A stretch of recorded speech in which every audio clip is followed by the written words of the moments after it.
Welcome back to another episode of 40 Facts About the 40K Universe. I am your host, Gersh1, and today we're going to be talking about a Necron overlord by the name of Kutlak. If you're new to the channel, subscribe. We post Warhammer 40K lore videos every single day. If you have any suggestions, please let me know what they are in the comment section below. And if you enjoy our content, thank our patrons on Patreon. It is because of them that we can do this. Link in the description if you guys want to support us. And I really hope that I pronounced the name correctly. If I didn't, help me out in the comment section. But with that said, let's get into 40 facts on the Nemesor Kutlak. The Imperium of Man has waged many wars against the undying legions of the Necrons, and as more and more tomb worlds awaken, their savagery is made ever more apparent. One Necron overlord that showcases how unrelentingly brutal these ancient warriors can be is Kutlak, the World Killer. Kutlak is a Nemesor of the Maynarch dynasty, earning him the title of Mactlan, or the Extinguisher of Life amongst his people. The brutality of this overlord stretches back to the ancient galactic war known as the War in Heaven, when the Necrons battled the Old Ones and before the Necrons entered their great sleep. Kutlak was regarded as the cruelest and most brutal of all the Nemesors in his dynasty. He was the killer who took particular pleasure in the humiliation of enemy champions and generals in personal combat, be they lords of rival dynasties or the warriors and servants of the Old Ones. A warrior first and foremost, Kutlak cared little of the intrigues of the dynasty's royal court, openly disdaining his high office, caring only that he was afforded the respect and glory that his conquests were due. It was so that while the reins of political power were held by others within the Maynarch dynasty, the overall battlefield command of its legion was Kutlak's alone. But in truth, this insularity masked a darker secret, for since the final days of the destruction of the Catan, some terrible force had haunted Kutlak. It has marked and tainted him, turned his triumphs into empty ashes, and threatened the mask of sanity he wore as both a general and a commander. Over time, the cloying, hungering shadow that hung about him darkened, and began to impress itself even on the soulless machine minds of the Necrons around him, making him a pariah even to his own kind. If the ancient legends are to be believed, it was by the hand of this Nemesor that the Catan known as Landugor the Flayer was betrayed to its demise. Although the Maynarch dynasty has long scorned and refuted this claim of betrayal, regardless, some strange, nightmarish taint or even a curse hangs around Kutlak and his kin. Those unfortunate enough to draw close can feel a terrible malignance and a splinter of madness radiating from the Nemesor's machine body, which claws at their minds and threatens to overwhelm them with insanity. When Kutlak finally awoke from the great sleep, he was both more and less what he had been.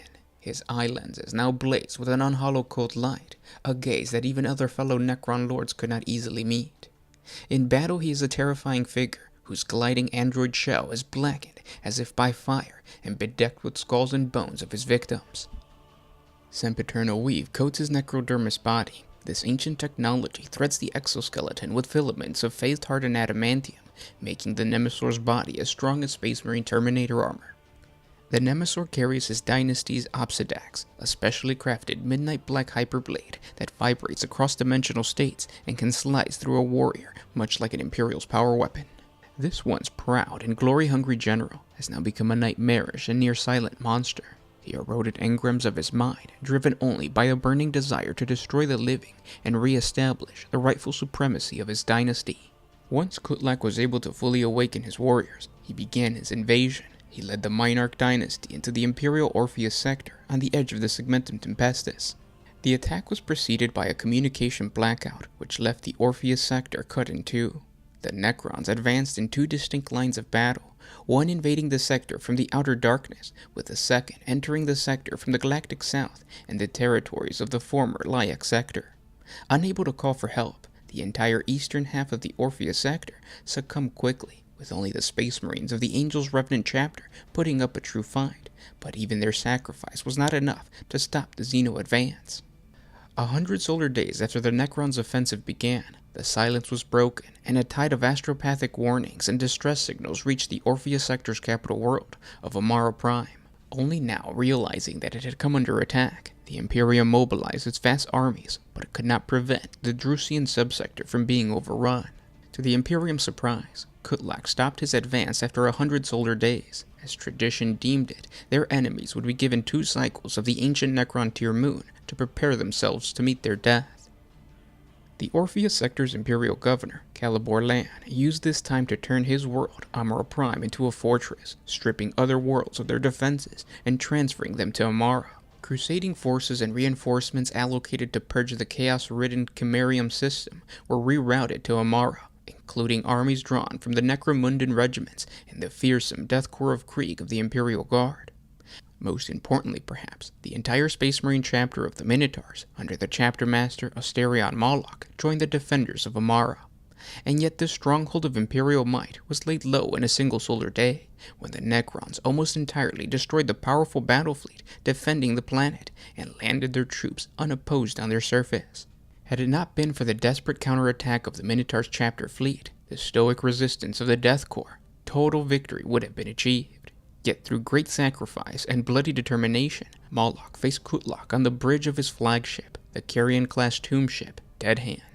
The Minotaur's chapter master and his elite First Company veterans succeeded in wounding the Nemesor, and Kutlak was able to tear through Moloch's Terminator bodyguards and was able to deal the finishing blow to the Contemptor pattern dreadnought known as the Ancient Garyon when Moloch himself intercepted and engaged him in personal combat. Though equally matched, the combat ended when the tomb ship was hit by a broadside of Imperial firepower, casting Moloch to fall out into the void and leaving the Necron fleet disengaged. Having not anticipated this level of stubbornness amongst their foes, the Necrons retreated with something akin to respect for these vermins which had settled upon their worlds. For the Imperium, however, the loss of the Battle of Amara proved so severe that the sector had to be abandoned and officially dissolved as a Sector Imperialis. The fighting, however, continued as the Undying Legions progressed to the Galactic West, and the Imperium tried to salvage what it could from the remains of the Orpheus sector. Since the devastation in the Orphean War, Kutlak has continued to lead the legions of the Monarch throughout the entire galaxy. Utilizing the ancient technology of the Dolmen Gates, the Nemesor has spread destruction and conquest, making sure all intelligent races tremble at the mention of the Nemesor Kutlak, the Godslayer, and the Cardinal Lord of the Monarch.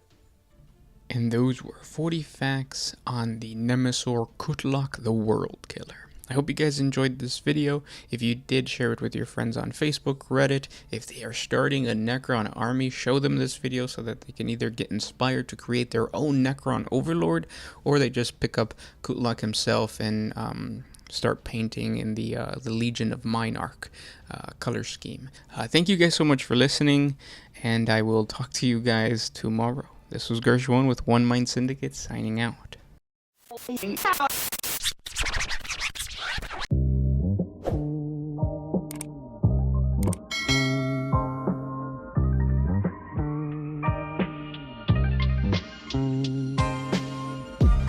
what if you could put my freedom